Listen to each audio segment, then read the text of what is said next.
بتوں سے تجھ کو امید ہے، خدا سے نا امیدی، مجھے بتا تو صحیح یہ کافری نہیں تو اور کیا ہے۔ شیخ عبد القادر جیلانی رحمۃ اللہ تعالیٰ علیہ نے اپنے بیٹے کو نصیحت کی اور فرمایا لا فعال فی حقیقت ولا مؤثر الا اللہ۔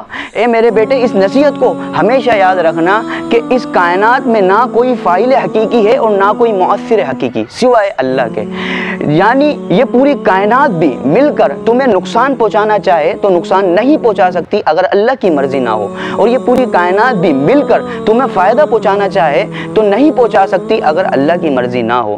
تو پھر ہم کیوں دنیا سے اتنی امیدیں لگاتے ہیں؟ پھر کیوں لوگوں کے ساتھ ہمارے رویے ایک جیسے کیوں نہیں ہوتے؟ ہم امیروں سے تو بہت اچھی طرح اور اچھے اخلاق سے بات کرتے ہیں، جبکہ غریبوں کے لیے ہمارے دل میں جگہ نہیں ہوتی، جبکہ ہم جانتے ہیں کہ اللہ تعالیٰ کو یہ چیز پسند نہیں، اللہ تعالیٰ اس چیز سے ناراض ہوتا ہے۔ میرے دوستو، ہمیشہ اس بات کو ذہن میں رکھی ہے کہ کوئی بھی اللہ تعالیٰ کے علاوہ کوئی بھی فائدہ نہیں پہنچا سکتا۔ آتنا فی الدنیا حسنة وفی الآخرة